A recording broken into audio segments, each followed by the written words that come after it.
So I think we still have 15 minutes for questions. I know it's the end of the day and we have a ton of information, and I just want to remind people that all these videos, all these presentations will be on the internet as videos. So you can definitely take and go home and further digest this information. One thing I do want to note is I was looking at the pictures, and this may get to the comment, and I'd be curious to hear what Sam has to say about this, and John Wallace may be talking about this tomorrow. But, you know, if you talked about pictures of a weedy field, and I realize, and we certainly struggle with this, that with rains and with all the other activities and, you know, equipment availability, we're not always able to get things at the right time. But if you're needing to get through what I would say a weedy field, it's too late. You really, I don't know of any of these pieces of equipment except perhaps the Romo, which is one of the reasons why it's so excited there. Because again, I know that conditions never line up properly, and there's always going to have to be times for rescue treatment. But I mean, it's not uncommon to go through fields that look that clean, and that's good, because you should actually be digging down and seeing the weeds underground as much as you should be waiting for them to come on top. So I don't know if you have any comments, Sam, about timing. Just in terms of the equipment response, I would, you know, I always wish I had a better answer than I do, but I would suggest maybe two things, and again, I can point this out on the machine. When you set up your sweeps, if you've got them this way, so you're going this direction, you're going to shed residue into the roll. Whereas if you got them set up this direction, right, so you've got, you know, sweeps on the outside running the sweeps in the middle, you're funneling your residue into the middle, and you're more likely to get caught up. So if I see something where there's more residue than I want and I'm in the sort of wrong configuration, you can switch things to put the residue where you want it. The other thing I'd say for higher residue is rolling cultivators like Lilliston's do a good job dealing with that. That was just one of the things that surprised me with doing organic weed management and kind of, again, having to learn is that you have to go earlier, I think, than you might think initially when you're just starting out. But we can take some questions. Okay. Go ahead, Tom. Yeah, I've for a long time, if corn follows soybeans organically, several days after planting, I've taken a spike-tooth harrow and harrowed the field, usually crossways. I took my spike-tooth harrow and I sold it, so I never do it again. I've come to the conclusion that you change the uniformity of emergence, and you can really have a negative effect on yield. My question is, has this been researched? So repeat that again?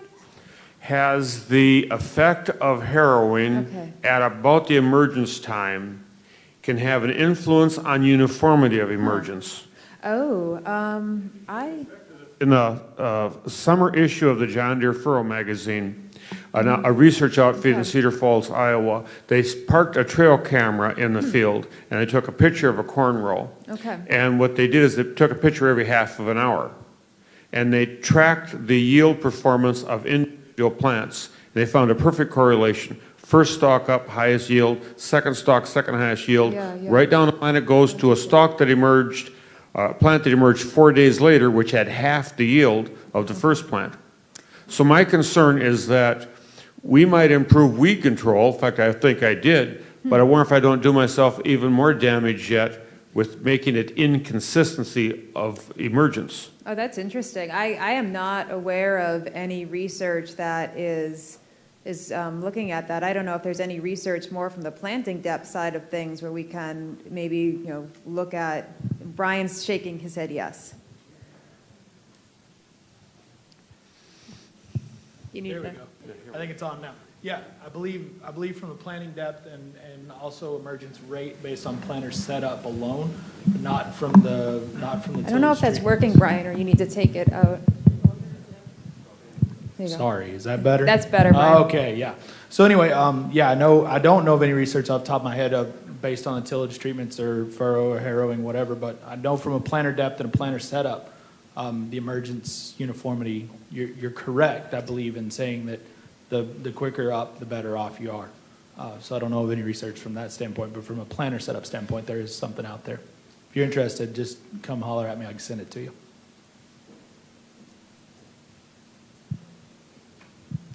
Other questions? Okay, Megan. I have a question maybe for Sam, but maybe for all of you, is Aaron mentioned we've had some wet springs. What do you do when you have rain every day for a week and you can't cultivate? We've gone through and just cultivated wet fields because when we didn't cultivate, it was worse. And is there a way to set up a cultivator, a specific cultivator we should be looking at to help us cultivate when it's wet? And we're on sandy ground, but maybe addressing for anyone that's got thick ground or sandy ground.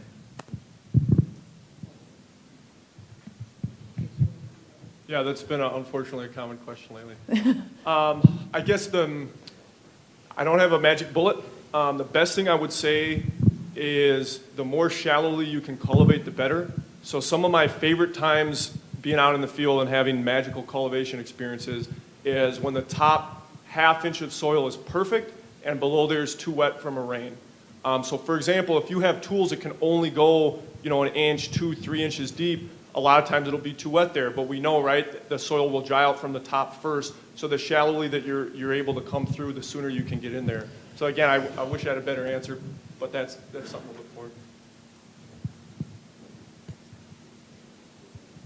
Other questions? People getting tired? Just too much information to digest? We're doing a good job with the equipment built in the 50s and 60s of starting our weed seed bank right in the row where we don't want it. I think we need a unit for conventional till, and I think we need a unit for no-till.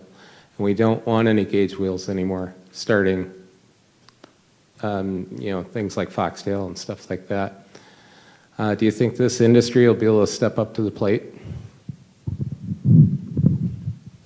You're pitching underhand to me, Mark.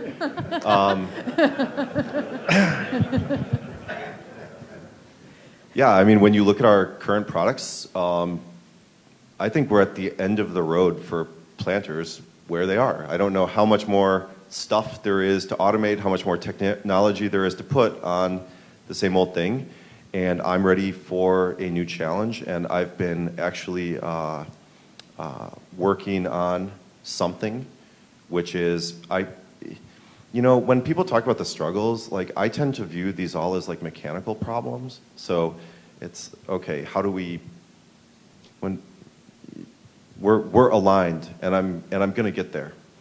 And I want to do the best work of my life.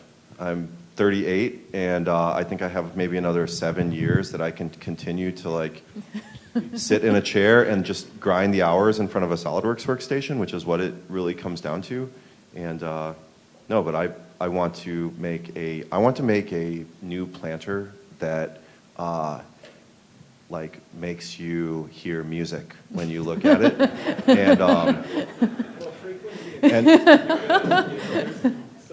and also I'm interested in finding if there are people that are interested in investing in regenerative agriculture and interested in taking a chance on expensive undertakings like that, which is and the contrarian bet that we talked about. But yeah, give me 24 months and we may be talking about this again. Other questions?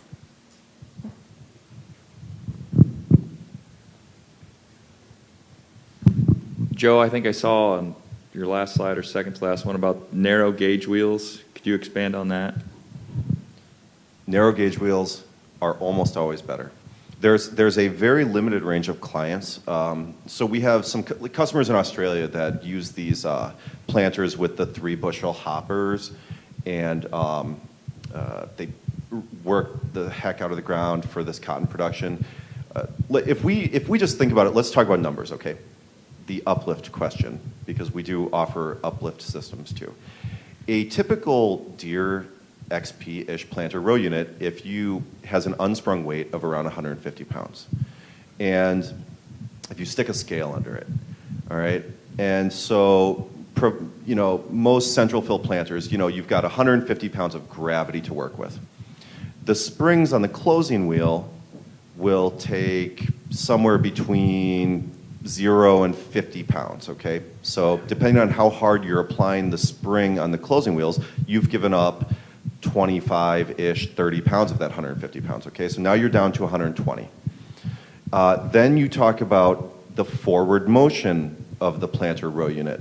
and how much force it takes just to keep the planter riding in the ground. And then you're going to be using up, basically the way the math works is that the likelihood that you should ever be lifting negatively on the row unit, unless you have a 3-bushel hopper with full of seed, is basically zero, okay? That doesn't mean we don't offer an uplift system, because we now offer uplift for exactly like the problems like you're talking about with the cultivator. Our new strip till system, which is basically like a soil fluid dynamic device, has uplift, because in the spring, if the field is plantable, then people would be out there planting. So they, by definition, need to be able to run this equipment in less than perfect conditions, which means, you go up in a high spot, it's hard, you go into a low spot, and it just used to bury itself with mud. Well, we now make a system, we have a strip till system with active down pressure control too. And so when you get into that low spot, we're basically carrying that 700-pound row unit with hydraulic pressure, and it can just tow itself across the wet spot. But narrow gauge wheels. So strip tillers, always use narrow gauge wheels, okay? If you use a row cleaner, so a typical gauge wheel is 4.5 inches wide, right? And the path, and then look behind your planter and measure how wide the clear path is that your row cleaner is making. Well, the problem is on most modern front folding planters, now the wheel weldments on the center are so wide that you can't fit a row cleaner. Our row cleaners, when I was a kid, were like 15 inches, and now our row cleaners are 13 inches. And the reason why the row cleaners are 13 inches is to fit on the planter. So the width that you're clearing has actually gotten narrower over my adult life. And so what you need to do, again, and if anybody plays golf, there's a saying, drive for show, putt for dough. In planters, it's space for show, depth for dough. Depth control pays the bills, okay? And so getting the planter running smooth, this summer we were testing some other stuff, and I mounted this camera right behind the seed tube on a planter as we were going through the field, and we were just dumping beans out because we were testing something else. And I'll tell you what, the beans bounce all over the place. They're all over the place, right? They're hopping in the furrow, bouncing out, boom, boom, boom, boom, boom. And you talk about those mystery beans that just get lost. You know, one of the things I want to get onto, and I want other people's opinion too before I give up this mic. One of the things I keep noticing with farmers, farmers are always in the tractor. You know what, and you don't ever get to see what's going on with your planter because you're always driving the tractor.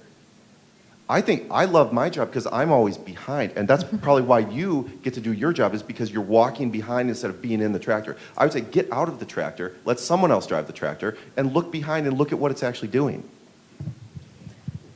All right, do we have one more question? We have our food and bar set up. One more question in the back. You ask it and I'll repeat it so that I don't have to run back.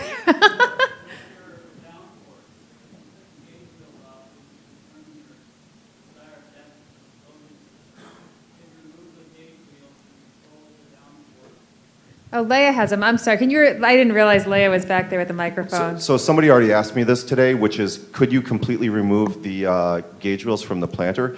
Again, buy a GoPro and stick it in behind your V-openers and drive through your field and get some slow motion video of it, okay? And you know how that furrow, have you ever planted in dry conditions and you see the furrow actually closing before the closing wheels actually get there? Okay, so the rotation of the V-opener disc as where the gauge wheel meets it actually does a lot of disturbance, right? And so my contention would be, yes, that would be technically possible, but your trade-off would be that you're going to all of a sudden be doing lots of soil disturbance, which would have a negative consequence at the same time. All right, well, let's give our panel a hand. A lot of great information.